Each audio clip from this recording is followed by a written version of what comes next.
Your efforts to acquire the submine data have been proving effective. My reconstruction continues apace. This is not the first time the Hive have sought to steal my weaponry. I froze an entire brood on Mars to stop their last attempt. Despite their persistence, they have never once succeeded. In no small part thanks to the Vanguard. This time will prove no different. My diagnostics indicate that we nearly have enough data to complete the repair cycle. Once the warsats are under our control, I will lay waste to the Wrathborn. If they so desire to witness the power of a war mine, then I will gladly oblige.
Rasputin,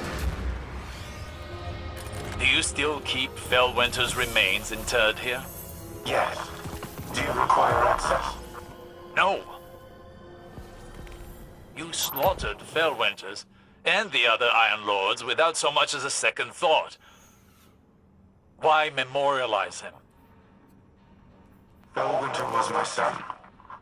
I was ill-equipped to process his revival by the Traveler.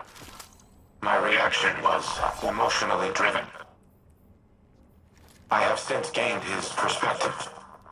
I've learned nuanced problems are seldom solved by simple solutions. One day, I hope to earn forgiveness. One day, you might receive it. First, I will tell you what kind of a man he was.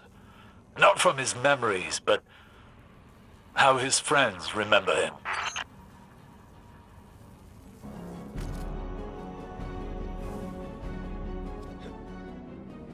We have no time for pleasantries, Osiris. I bring grim tidings. My Techians have been trying to make sense of Xivu Arath's tactics. Her armies are legion, yet she commits minimal forces to battle. Minimal forces? Every Wrathborn we cut down is replaced by 2 more. She could replace them tenfold, so why does she show restraint? Her worm feeds on warfare. The more violent the act, the greater the power she draws from it. Much like Savathun's worm fed on guile and deceit. Do you mean to say that...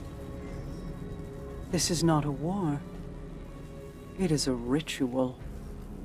Her death singers weave their magic and prepare for a grand sacrifice.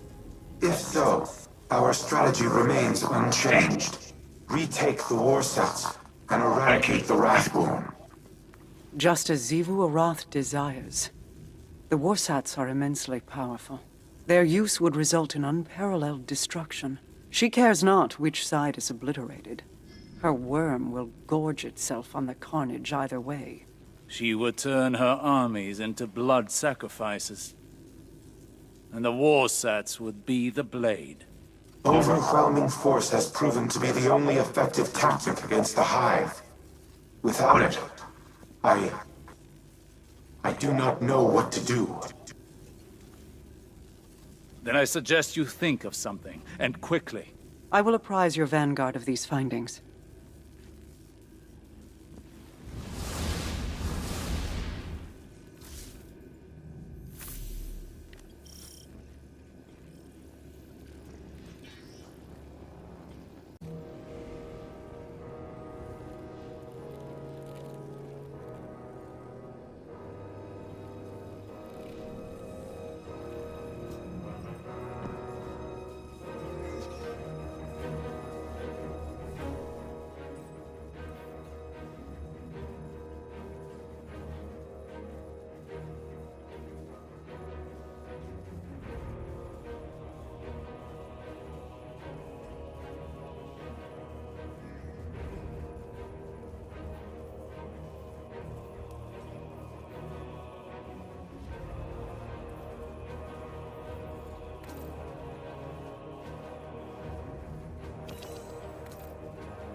Your return honors me, Guardian.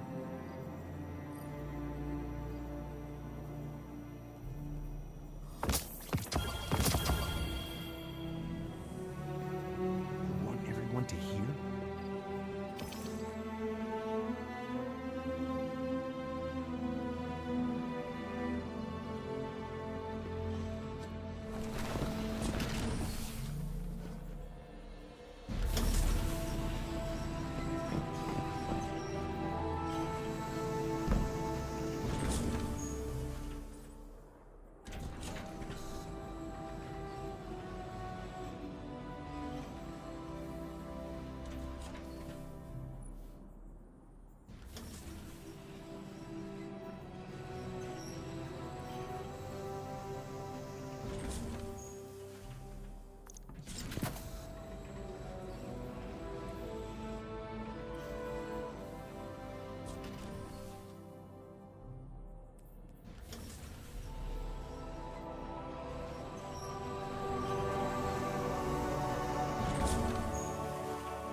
The Warsats are a means to an end. Xivu Arath will bask in the destruction they bring, and open the Ascendant Plane above Earth, as she did on Tora Bottle. It does not matter who pulls the trigger. We must cease our efforts to restore the War Mind.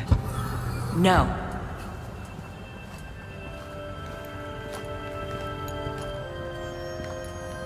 We've worked too long and too hard to stop now. Rasputin is our best shot at winning this war. That is precisely my concern. He is a weapon made to be wielded. He is more than a weapon. He's our ally. And he will act in humanity's best interest. Are you certain? He has kept secrets in the past, acted without counsel or consensus. So have you. Rasputin's made mistakes. But he's learned from them. The same as the rest of us.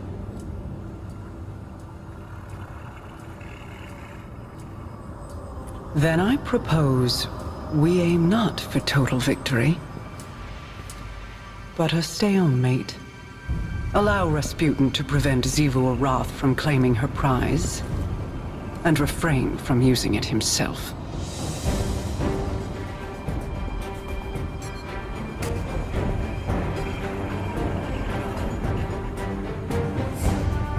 It's settled then.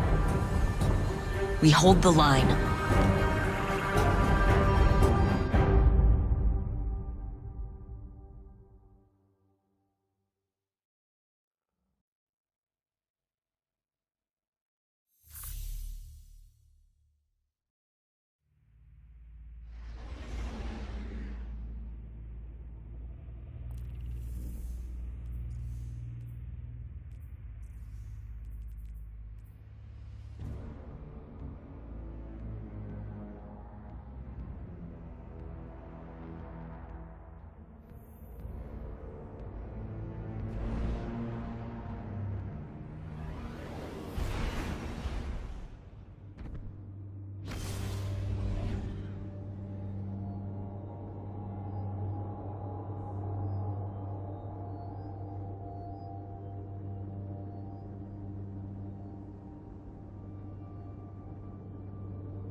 machine of war, built for a singular purpose: to destroy any and all threats to humanity.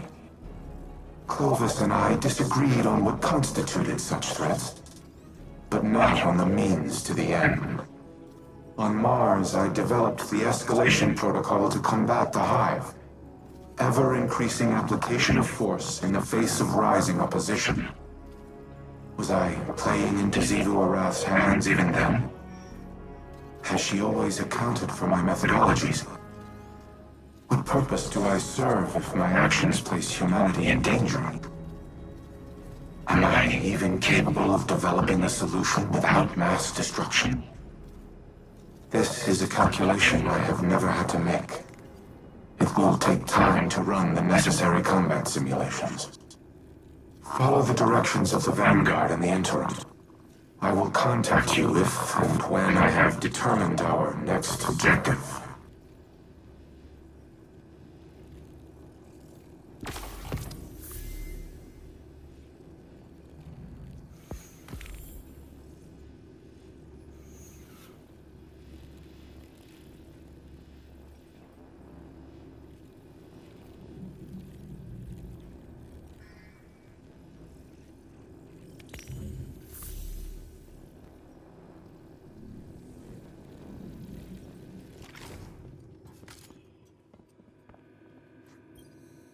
Ikora was so bright, so full of promise. How she glowed. Like the light filled her. It was her eyes that convinced me to take her as my apprentice. What did you see in them? Hunger. She was desperate to prove herself back then. I knew the feeling well. And you know it again now. When Ikora looks in my eyes, what do you think she sees? Everything that she always has. She pities me, Mara. As you and I have pitied others. Those who hang on our every word. Your cultists, my people. Do not mistake Ikora's pity for disdain. If she pities you, it is out of love. I have no love for the cult of Osiris. No? Ask me what I see when I look into your eyes, Osiris. I will not, but you'll tell me just the same. I see a man who is afraid he'll never be able to live up to the expectations that other people have placed on him. A man so afraid to hurt or be hurt that he spent his very long, very accomplished life holding those same people at arm's length. This burden, this inheritance of guilt, it is Ikora's too. I never wanted this for her. As your mentors never wanted it for you.